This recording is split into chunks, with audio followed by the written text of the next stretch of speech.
یہ فلاحی میں دیا ہے، یہ فلاحی میں دیا، یہ فلاحی میں دیا۔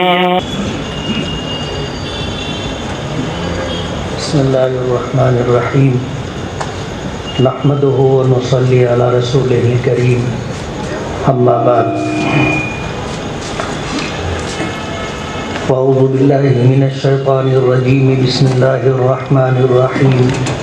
یا ایہا الذین آمنوا ان تنصروا اللہ ینصرکم ویثبت اقدامکم۔ وقال النبی صلی اللہ علیہ وسلم: ترکت فیکم ثقلین لن تضلوا ما تمسکتم بہما، کتاب اللہ و سنتی۔ صدق اللہ الکریم و صدق رسولہ النبی الکریم۔ صدر محترم حافظ عباس صاحب، اس مجمع میں تشریف فرما علماء کرام، بزرگوں اور دوستوں، دھولیا والوں کی محبت ہے کہ انہوں نے ایک ایسے عنوان پر مجھے بولنے کا موقع دیا جو آج ہم تمام مسلمانوں کی انتہائی سخت ضرورت ہے۔ دھولیا کوئی مالیگاؤں سے بہت دور نہیں ہے۔ مالیگاؤں کے حالات آپ جانتے ہیں، دھولیے کے حالات ہم جانتے ہیں۔ رشتہ داریاں بھی ہیں، کاروباری تعلقات بھی ہیں، اسی طرح دوستیاں بھی ہیں۔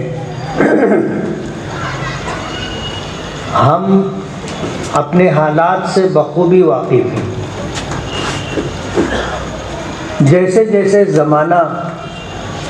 زمانہ نبوت سے دور ہوتا جا رہا ہے، قیامت قریب آتی جا رہی ہے، ایک کے بعد ایک اس طرح کے حالات آج دنیا میں رونما ہو رہے ہیں، جس سے نبرد آزما ہونا اور پھر سرخرو اور کامیاب ہو کر کے زندگی گزارنا انتہائی مشکل ہوتا جا رہا ہے۔ نبی کریم صلی اللہ علیہ وسلم کی وہ حدیث مبارک کہ ایک زمانہ آئے گا کہ تمام دنیا کے لوگ اس طرح مسلمانوں پر ٹوٹ پڑیں گے جس طرح بھوکے لوگ دسترخوان پر، تھال پر، پیالوں پر ٹوٹ پڑتے۔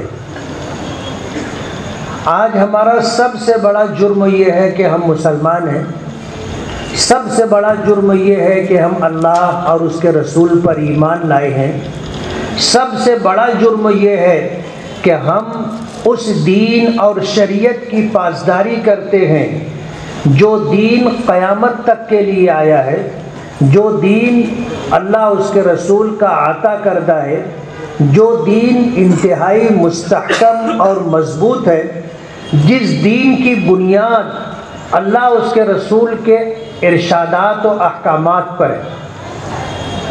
آپ اگر دیکھو گے تو دنیا میں دو طرح کے قوانین و احکام آپ کو ملیں گے۔ ایک تو وہ قانون ہے جو اللہ اس کے رسول نے ہمیں عطا کیا ہے، اور دوسرا وہ قانون ہے جو دنیا میں انسان بناتے ہیں۔ ہر ملک کا اپنا ایک دستور ہوتا ہے، آئین ہوتا ہے، ہر ملک کا اپنا ایک سنویدھان ہوتا ہے۔ جیسے ہمارے ہندوستان کا آئین، دستور اور سنویدھان ہے۔ ملک آزاد ہوا تھا، ملک کی آزادی سے پہلے انگریزوں کی حکومت تھی اور ہندوستان میں ہم اور آپ غلامی کی زندگی گزار رہے تھے۔ ہمارے علماء اور اکابرین نے، ہمارے بزرگوں نے، اولیاء کرام نے، ایمان والوں نے اس ملک کی آزادی کے لیے سب سے پہلے آواز بلند کی تھی اور سب سے پہلے اس راستے میں جد و جہد اور کوشش کی تھی۔ وجہ اس کی یہ تھی کہ یہ ملک ہم سے چھینا گیا تھا۔ انگریزوں کے آنے سے پہلے اس ملک پر مسلمان حکمران تھے۔ بنگال میں نواب سراج الدولہ کی حکومت تھی، یہ ہندوستان کا ایک کونا ہے۔ میسور میں سلطان فتح علی ٹیپو کی حکومت تھی، وہ ہندوستان کا ایک دوسرا کونا ہے۔ ہندوستان کے وسط میں مغلوں کی حکومت تھی، نظام کی حکومت تھی، الگ الگ نوابوں کی حکومت تھی۔ ہندوستان میں ہم مسلمان حکمراں تھے، انگریزوں نے یہ ملک ہم سے چھینا تھا۔ تو ظاہر بات ہے کہ جب یہ ملک ہم سے چھینا گیا تھا تو انگریزوں نے ملک کو چھیننے کے بعد سب سے زیادہ ظلم و ستم کا نشانہ ہم مسلمانوں کو ہی بنایا تھا۔ ایک زمانہ گزرا، شاہ عبدالعزیز رحمۃ اللہ علیہ نے اس ملک کی آزادی کے لیے فتویٰ جاری کیا۔ یہ عنوان الگ ہے، لیکن میں آپ کو یہ بتانا چاہتا ہوں کہ یہ ملک ہمارا تھا، ہم اس پر حکمراں تھے، انگریزوں نے یہ ملک ہم سے چھینا تھا، اور انگریزوں نے اپنا ایک نظام بنایا تھا، ایک قانون جاری کیا تھا۔ جب یہ ملک ہم سے چھینا گیا تھا تو اس کی آزادی کے لیے، انگریزوں سے یہ ملک واپس لینے کے لیے سب سے پہلے جد و جہد مسلمانوں نے اور خاص طور پر علماء کرام نے شروع کی، اور اس کی وجہ میں آپ کو بتا دوں۔ انگریزوں نے جب اس ملک کو ہم سے چھینا تو چھیننے کے بعد انہوں نے جو پروگرام بنایا تھا وہ پروگرام یہ تھا کہ اس ملک سے اسلام اور مسلمانوں کو ختم کر دیا جائے۔ جب انہوں نے یہ پروگرام بنایا کہ اس ملک سے اسلام اور مسلمانوں کو ختم کر دیا جائے تو ظاہر بات ہے کہ انہوں نے ہمیں ہی نشانہ بنانا شروع کیا، اور ہمارے اکابرین اور بزرگوں نے ان حالات کو دیکھ کر کے ان سے مقابلہ کرنے کی اور ان سے ملک کو آزاد کرانے کی جدوجہد شروع کی۔ یہ ایک ایسی بات ہے جس کو ہر انصاف پسند شخص سمجھتا ہے۔ انگریزوں کی حکومت بہت اچھی تھی، آج جو حکومت ہے، اس حکومت کے جو لچھن ہے اور اس حکومت کا جو پروگرام اور پلاننگ ہے وہ ہم مسلمانوں کے لیے انتہائی سخت، انتہائی مصیبت اور پریشانی کا باعث ہے۔ ان کا پروگرام بھی یہی ہے کہ ہندوستان سے اسلام، اسلامی تعلیمات، اسلامی تہذیب و کلچر اور مسلمانوں کو ختم کیا جائے۔ انہیں ہمیں تو 2 نمبر کا شہری بنا دیا گیا ہے، اب اس بات کی کوشش میں لگے ہیں کہ ہماری شہریت بھی ختم کر دی جائے اور ہم سے ووٹ دینے کا حق بھی چھین لیا جائے۔ موجودہ حکومت اسی راستے پر چل رہی ہے۔ اس لیے میں یہ کہنا چاہتا ہوں کہ انگریزوں کی حکومت اس حکومت سے بہت اچھی تھی، مگر انہوں نے اسلام اور مسلمانوں کو اس دیش سے ختم کرنے کا پروگرام بنایا تو مسلمانوں کو ان سے مقابلے کے لیے کھڑا ہونا پڑا، اور ایک لمبی طویل مزاحمت کے بعد، مقابلے کے بعد یہ دیش کو آزادی ملی۔ اور جب دیش کو آزادی ملی 15 اگست 1947 کو، اس کے بعد ایک کمیٹی تشکیل دی گئی، اور کمیٹی کے سربراہ کی حیثیت سے ڈاکٹر بابا صاحب امبیڈکر کو اس کمیٹی کا صدر بنایا گیا، اور انہیں یہ ذمہ داری دی گئی کہ اس ملک کے لیے آئین، دستور اور سنویدھان بنائیں۔ یہ تقریباً 289 افراد پر مشتمل یہ کمیٹی تھی، جس میں ہمارے جمعیت علماء کے حضرت مولانا حفظ الرحمان سیواری، حضرت مولانا محمد میاں صاحب، حضرت مولانا ابوالکلام آزاد، ایسے چیدہ علماء کرام تھے، وہ اس کمیٹی میں تھے۔ اور آپ کو یہ بھی بتا دوں، جب دیش کا قانون بننے لگا تھا تو اس وقت ہمارے اکابرین اور بزرگوں نے اس وقت کے ذمہ داروں سے ان کا وہ وعدہ یاد دلایا تھا کہ جب دیش انگریزوں سے آزاد ہوگا تو اس ملک کا دستور سیکولر ہوگا، جمہوری ہوگا اور غیر مذہبی ہوگا۔ یعنی جو دستور بنے گا وہ کوئی مذہبی دستور نہیں ہوگا بلکہ سیکولر دستور ہوگا، اور اس دستور کے پیش نظر اس ملک میں جتنی قومیں رہتی ہیں، جتنے دھرم اور مذہب کے ماننے والے لوگ رہتے ہیں، سب کو اپنے مذہب اور دھرم کے مطابق زندگی گزارنے کی آزادی ہوگی۔ کوئی کسی سے تعرض نہیں کرے گا، ہر مذہب کا ماننے والا اپنے مذہب کی تعلیم بھی کر سکے گا، تعلیم کے لیے انتظامات بھی کر سکے گا، ہر مذہب کا ماننے والا اپنے مذہب کی تبلیغ اور اشاعت بھی کر سکے گا۔ ایسا جمہوری قانون ہوگا، یہ وعدہ تھا اس وقت کا جب انگریزوں سے لڑائی چل رہی تھی، اور جو لوگ پیش تھے سب کا باہمی طور پر یہ مشورہ ہوا تھا کہ اس ملک کا آئین جو ہوگا وہ سیکولر ہوگا۔ ہمارے علماء، اللہ ان کی قبروں پر کروڑوں رحمتیں نازل فرمائے، انہوں نے اس ملک کا دستور اور آئین جو بنوایا وہ سیکولر اور جمہوری قانون بنایا، غیر مذہبی دستور اور سنویدھان بنایا۔ لیکن آج کیا ہو رہا ہے آپ کو پتہ ہے؟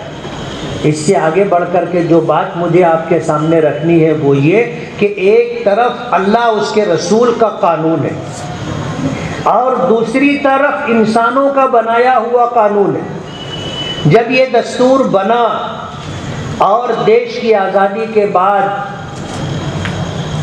جب چند سالوں کے بعد، اس وقت سے لے کر کے اب تک انسانوں کا بنایا ہوا یہ قانون تقریباً 50 سے زائد مرتبہ اس میں تبدیلیاں ہو چکی،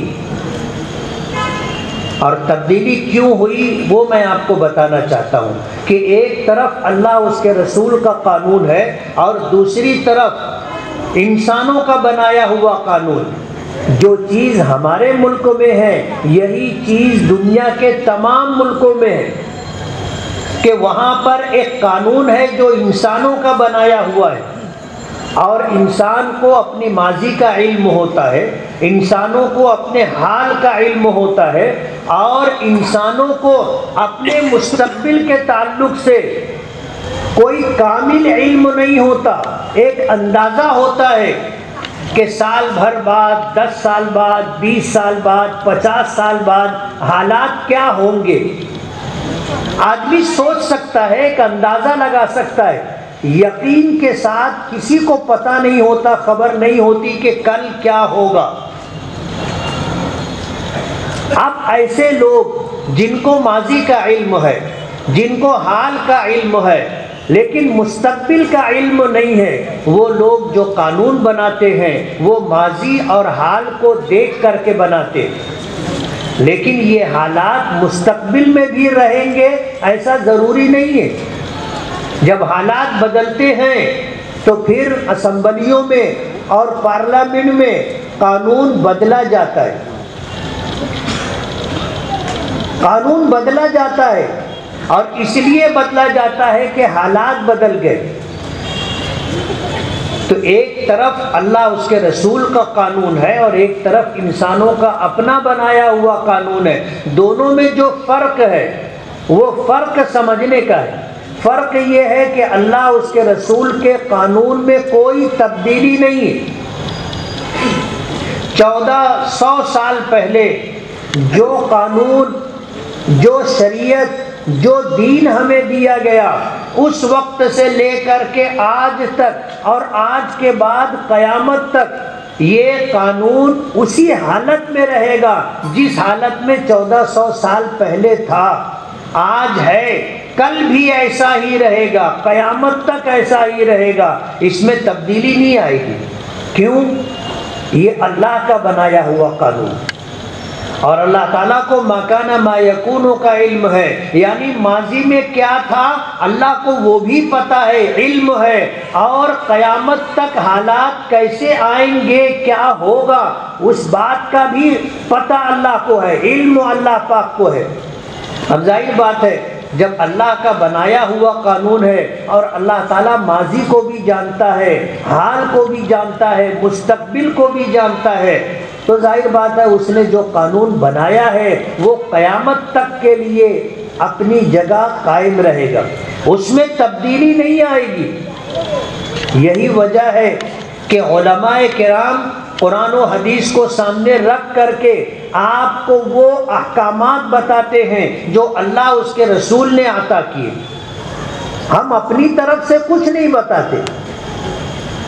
ایک عالم کا کام، ایک مفتی کا کام، ایک قاضی کا کام، ایک مبلغ کا کام، ایک مدرس کا کام، ایک ایمان والے کا کام اللہ اس کے رسول کے احکامات کو بتلانا ہے، بس۔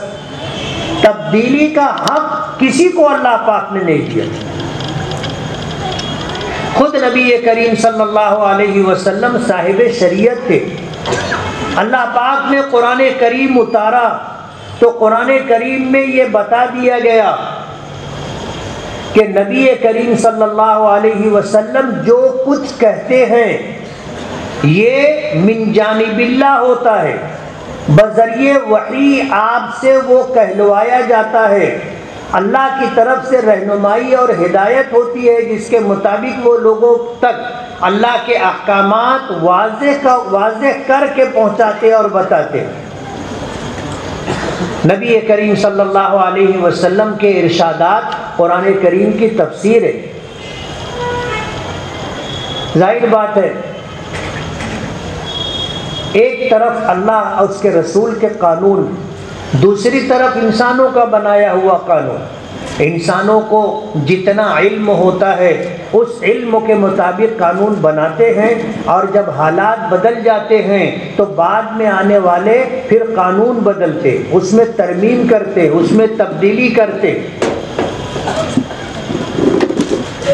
آج ہم لوگوں پر جو حالات ہیں پورے ملک میں، بلکہ یوں کہو کہ پوری دنیا میں آج ایمان والوں پر جو حالات ہیں وہ ہم میں سے ہر واقف شخص کو پتہ ہے، سب جانتے، اور جن کو جتنا زیادہ علم ہے حالات کا وہ اتنے زیادہ پریشان اور بے چین۔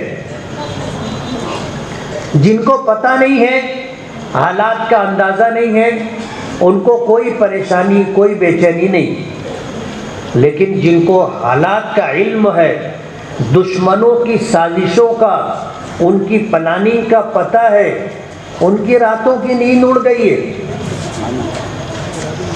آج ملک کے حالات کیسے ہیں سب کو پتہ ہے، میں اس کی تفصیل میں نہیں جانا چاہتا۔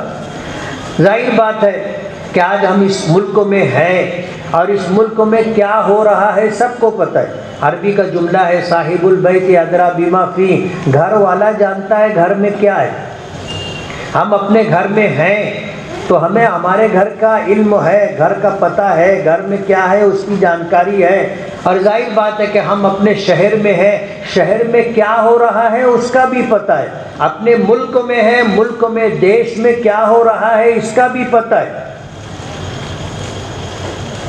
موجودہ حالات ہم لوگوں کے لیے انتہائی ناگفتہ، انتہائی تکلیف دہ۔ ملک کی آزادی کے بعد سے آج تک ہم لوگوں کے ساتھ کیا ہوا ہے سب کو پتہ ہے۔ سچر کمیشن کی رپورٹ نے جو حالات حکومت کے سامنے رکھے اس کا ایک جملہ ہے اور بہت مشہور جملہ ہے، بار بار آپ نے سنا ہوگا کہ اس ملک میں مسلمانوں کی حالت دلتوں سے بھی زیادہ پسماندہ ہے۔ ہم لوگ جہاں اچھی تعداد میں ہیں، ہم لوگ اس تعداد کی وجہ سے، مل جل کر کے رہنے کی وجہ سے، اکٹھا رہنے کی وجہ سے قدر محفوظ ہے۔ آپ اندازہ کرو ان لوگوں کے بارے میں دیہاتوں میں جو 2-4 مکانات ہیں، شہروں میں جو منتشر ہو کر کے رہتے ہیں، الگ الگ مکانات ہیں، بازو میں کون ہے دوسرے مذہب کا ماننے والا، آگے پیچھے اوپر نیچے اس طرح کے رہنے والے لوگ ہیں، ان کی دینی حالت اور ان کی سماجی حالت کیا ہے ہم نہیں اندازہ کر سکتے۔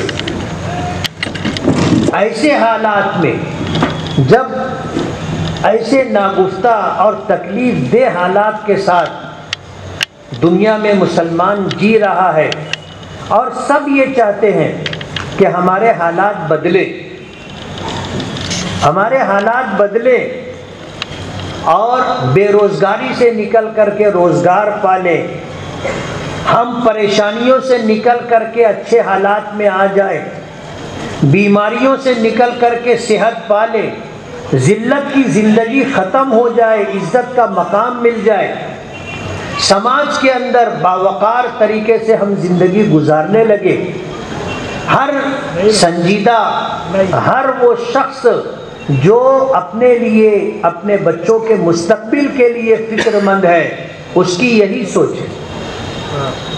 اب ظاہر بات ہے کہ حالات ہیں تو حالات ہم پر کیوں ہیں، پہلے ہمیں اس کا جائزہ لینا ہوگا۔ نبی کریم صلی اللہ علیہ وسلم نے آج سے 1400 سال پہلے ایک جملے میں ہمیں بتا دیا، ایک جملے میں اس بات کی نشاندہی کر دی، فرمایا اعمالکم عمالکم، تمہارے جیسے اعمال ہوں گے، تم پر حکمراں اسی طرح کے مسلط کیے جائیں گے۔ اللہ کے رسول صلی اللہ علیہ وسلم نے فرمایا کہ زمین سے جیسے تمہارے اعمال آسمان پر جائیں گے، ان اعمال کے مطابق آسمان سے فیصلے تمہارے لیے نازل ہوں گے۔ یہ ہے وہ بنیادی نقطہ جس کو سمجھنا اور سمجھ کر کے پھر آگے کا پروگرام بنانا ہماری ذمہ داری۔ اللہ کا بے پناہ کرم اور احسان ہے کہ اللہ نے ہمیں ایمان کی دولت دی، ہمیں اسلام کا سرمایہ دیا، ہمیں جو احکامات قرآن کریم کی شکل میں اور احادیث مبارکہ کی شکل میں ملے ہیں، یہ وہ دین ہے، وہ شریعت ہے، وہ احکام ہے جس کی صداقت پوری دنیا میں مسلم ہے۔ ایسا دین اور ایسا مکمل دین اللہ پاک نے ہمیں عطا کیا، اور روئے زمین پر اسلام کے علاوہ کوئی دوسرا مذہب ایسا نہیں ہے جو اسلام کے مقابلے میں کھڑا رہ سکے۔ کوئی دعویٰ نہیں کر سکتا کہ ان کا دین مکمل ہے۔ ہمارا دین اللہ پاک نے عطا کیا تو مکمل عطا کیا۔ نبی کریم صلی اللہ علیہ وسلم کی عمر مبارک 40 سال ہوئی، اللہ نے آپ کو نبوت و رسالت عطا کی۔ آپ نے 13 سال مکے میں رہ کر کے گزارے، آپ نے 10 سال مدینہ منورہ میں رہ کر کے گزارے۔ 23 سال کے عرصے میں آپ پر قرآن کریم نازل ہوتا رہا، ہر آیت آپ نے یاد کروائی، اسے لکھوایا، اور آپ نے اللہ کے نازل کردہ قرآن کریم کی آیات کی آپ نے تشریح اور وضاحت کی۔ 23 سال کے عرصے میں جب اللہ کے نبی صلی اللہ علیہ وسلم اس دنیا سے پردہ کر جاتے، آخری سال میں آپ نے حج فرمایا، جسے حجۃ الوداع کہا جاتا ہے، اور وداع اس لیے کہتے ہیں کہ اللہ کے رسول صلی اللہ علیہ وسلم ہم لوگوں سے رخصت ہونے والے تھے۔ حدیث پاک میں آتا ہے کہ اللہ کے رسول